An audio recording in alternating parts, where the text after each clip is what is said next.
ಸುಭದ್ರೆ, ಪೂಜೆಗೆ ಎಲ್ಲ ತಯಾರಿ ಆಗಿದ್ದೆ? ಆಗಿದೆ.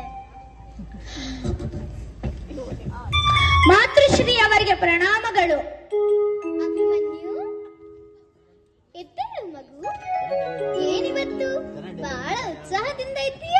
ಅಮ್ಮ, ಇಂದು ಕುರುಕ್ಷೇತ್ರದ ಚಕ್ರವ್ಯೂಹವನ್ನು ನಾನು ಭೇದಿಸಲು ಹೊರಟಿದ್ದೇನೆ. ದೊಡ್ಡಪ್ಪ ಚಿಕ್ಕಪ್ಪಂದಿರು ನನ್ನನ್ನು ಆಶೀರ್ವದಿಸಿದ್ದಾರೆ.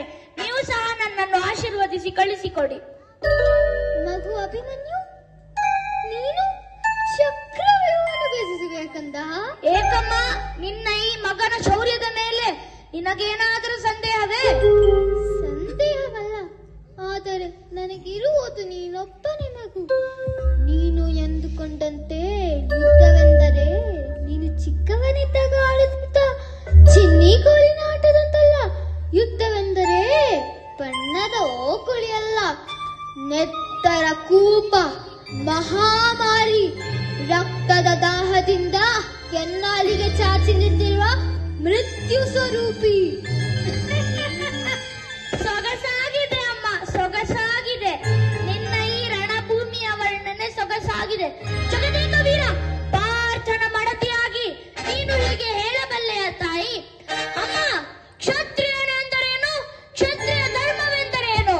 ಕಾಯ, ವಾಚ, ಮನಸ, ಅಂತಃಕರಣ ಶುದ್ಧಿ, ನಂಬಿ ಬಂದವರನ್ನು ಕಾಯುವವನೇ ನಿಜವಾದ ಕ್ಷತ್ರಿಯ ಮತ್ತು ಕ್ಷತ್ರಿಯ ಧರ್ಮ. ನಿನ್ನ ಮಾತುಗಳು ನನಗೆ ಅರ್ಥವಾಗುತ್ತದೆ, ಆದರೆ ನಿನ್ನ ಇತ್ತೀಚಿನ ಮದುವೆಯಾಗಿರುವ ನಿನ್ನ ಪತ್ನಿ ಉತ್ತರಿ ಹೇಗೆ ತಿಳಿಯುತ್ತದೆ? ಇಂತಹ ಸಮಯದಲ್ಲಿ ಇವಳೊಬ್ಬಳನ್ನೇ ಬಿಟ್ಟು ಹೋಗಬೇಕಲ್ಲ? ಯೋಚಿಸಬೇಡಿ, ಯುದ್ಧದಲ್ಲಿ ನಾನೊಬ್ಬನೇ ಭಾಗಿಯಾಗುತ್ತಿಲ್ಲ. ನನ್ನಂತೆ ಸಾವಿರಾರು ಸೈನಿಕರು ತಮ್ಮ ಮಡದಿ ಮಕ್ಕಳನ್ನು ತೊರೆದು ರಣರಂಗದಲ್ಲಿ ಮುನ್ನುಗ್ಗುತ್ತಾರೆ.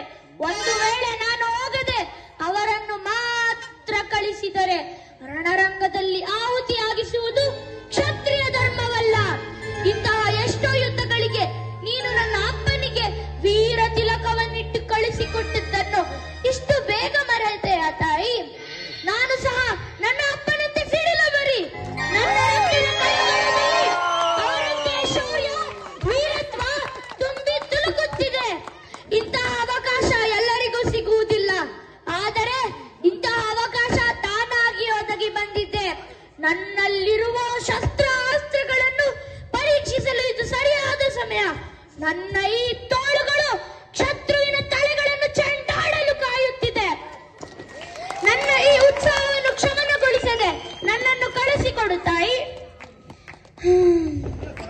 ಆಗಲಿ ಕಂದ, ಆ ಪರಮಾತ್ಮ ಶ್ರೀ ಕೃಷ್ಣನ ಕೃಪೆ ಹಾಗೂ ನಿನ್ನ ತಂದೆಯ ಶೌರ್ಯ ನಿನ್ನಲ್ಲಿ ಇರುವಾಗ ಸಂದೇಹದ ಮಾತೇ ಇಲ್ಲ.